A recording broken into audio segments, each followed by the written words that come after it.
Hello. Thank you for. It's hard to follow up that presentation when you propose a cure for cancer, but. So my name is Shane Henry. A little bit about me. I work for the Saskatchewan Tribal Council. I'm a governance consultant. I've been working on basically building a First Nations education system from the ground up for the last 5 years. So my research project is a case study on educational governance, particularly Indigenous education governance, and how do you build an actual First Nations education system in the Canadian state, which is characterized by a lot of us as settler colonial. So my research proposes three things mainly, three big questions. One, what is the issue with Crown policy, and what are sort of the impediments to creating sort of Indigenous nationhood? And we always talk about Indigenous education as sort of the bedrock of building Indigenous nations up. So I want to interrogate what exactly is the issue with Crown policy that prohibits the exercise of nationhood. Second of all, current educational theory is pretty much lacking and isn't sort of providing the tools or the insights necessary to deal with this issue. I would argue that educational administration theory is ineffective at dealing with the problems that are presented to us.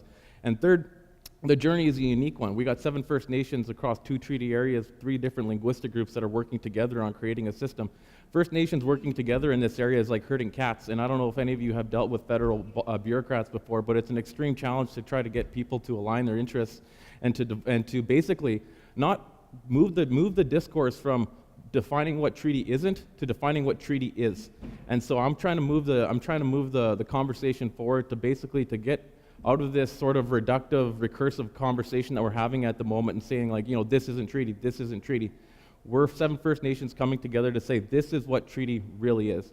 And so I want to offer sort of a recalibrated imagining of Indian control of Indian education for a modern era, because I think previous critiques of both power, based on sort of some of you hear a lot of, you have a lot of criticism coming in education that usually relies on sort of French pro-structuralists, and I would argue that that's not a sufficient framework to kind of to characterize the situation we're dealing with.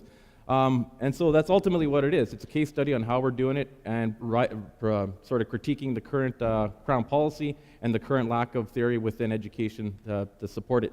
And finally, this is based on the principles of Okotowin and Sakahitowin. They're 2 Indigenous concepts that promote togetherness and love. And that's pretty much essentially the main sort of organizing principles behind this Indigenous education project. Thank you. You can start. Oh, yeah. Thanks.